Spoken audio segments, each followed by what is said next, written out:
অবৈধভাবে মাটি কাটার বিরুদ্ধে বিক্ষোভ দেখায় মুর্শিদাবাদের সিঙ্গা গ্রামবাসী। তাতেই চড়াও হয় মাটি কাটা ব্যবসায়ী, এমনকি গ্রামবাসীদের প্রাণে মারার হুমকি দেয়। তাতেই সৃষ্টি হয় রেষারেষি। এর সুবাদে মুর্শিদাবাদ থানার দ্বারস্থ হয় সিঙ্গা গ্রামবাসীরা।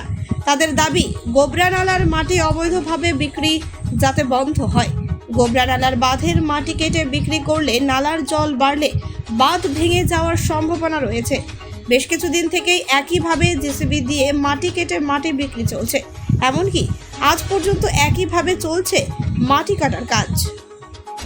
গ্রাম দিয়ে যে গোবরা নালা প্রবাহিত হয়েছে, সেই গোবরা নালা থেকে বেশ কয়েকদিন থেকে জিসিবি ভিড়িয়ে ট্রাক্টরে করে মাটি বিক্রি করা হচ্ছিল।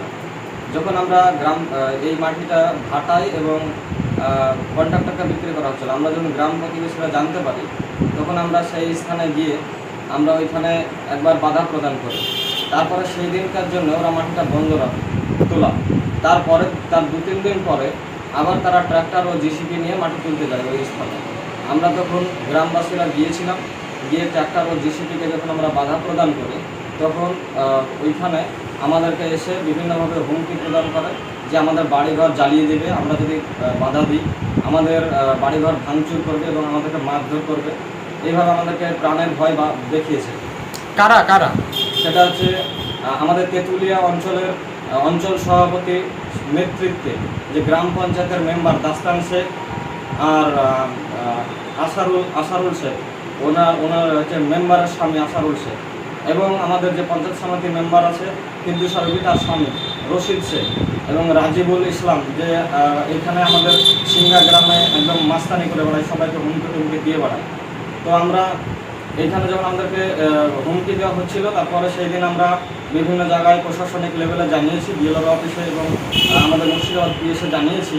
তারপরের দিন সকালে আমাদের আমাদের যে মিলন শেখ নামে একজনকে, যে জমি চাষ করতে যাচ্ছিল, তাকে পথ আটকিয়ে বিভিন্নভাবে ট্রেনিং এবং বলা হয় যদি বাধা দিতে যায় তাহলে আমাদের বাড়িঘর নাকি জিসিবি দিয়ে ভেঙে দিবে এবং অকথ্য ভাষায় গালাগালি করা হয়। আমরা এই বিষয়ে কমপ্লেন করি মুর্শিদাবাদ পিএসে, এবং আমরা পরবর্তীকালে জানতে পারি যে আমাদের নামে মামলা করা হয়েছে, মিথ্যা মামলা একটা করা হয়েছে আমাদের নামে। এই বিষয়টা আমরা জানতে পারি। আচ্ছা, বিএলআর অফিসকে আপনার ওই বিষয় নিয়ে কি কোনো ভেরিফিকেশন বা কোন জায়গার মাটি কাটা হয়েছে সেই বিষয় নিয়ে তদন্ত করতে এসেছিলেন? হ্যাঁ, বিএলআর অফিস একবার এসেছিল, দিয়ে মেজারমেন্ট করে গেছে। বিএলআর অফিসার বলেছে এখান থেকে প্রায় 200 থেকে 500 টালি মাটি এখান থেকে কাটা হয়েছে, এবং মুর্শিদাবাদ যে থানা, সেইখানেরা একবার ভিজিটে এসেছিল। তাছাড়া কিন্তু ওনারা কিন্তু সেই রকম উল্লেখযোগ্য ব্যবস্থা গ্রহণ করেন। এখন বিএলআর অফিসের যে আমাদের কপি আমরা করেছিলাম, সেটা বিএলআর অফিসের কপি, এটা মুর্শিদাবাদ থানায় যে আমরা লিখিত একটা কমপ্লেন করেছিলাম তার কপি। আচ্ছা, এই বিষয় নিয়ে কি আপনারা ভয় ভীতির মধ্যে আছে? অবশ্যই আমরা আমাদের প্রাণের সংশয় আছে। তাছাড়া আমাদের যদি বাঁধের মাটি কেটে তুলে দেওয়া হয় এইভাবে, তাহলে যে বর্ষার জল যদি আমাদের নালাতে ঢুকে, তাহলে আমাদের গ্রাম প্লাবিত হয়ে যাওয়ার একটা ভয় আছে, ভাঙন ধরার একটা ভয় আছে। আমরা খুব ভীতি সন্ত্রস্ত আছি। আচ্ছা, এই রকম তো ঘটনা আপনার ফারাক্কা সাইডেও হয়েছিল, মানে রঘুনাথগঞ্জে, মানে ওই নদী থেকে বালি তুলে নেওয়া হয়েছিল, পরবর্তীকালে একটা বিরাট ভাঙন হয়েছিল। সেই আশঙ্কায় কি আপনারা রয়েছেন? অবশ্যই আমরা সেই আশঙ্কায় রয়েছি।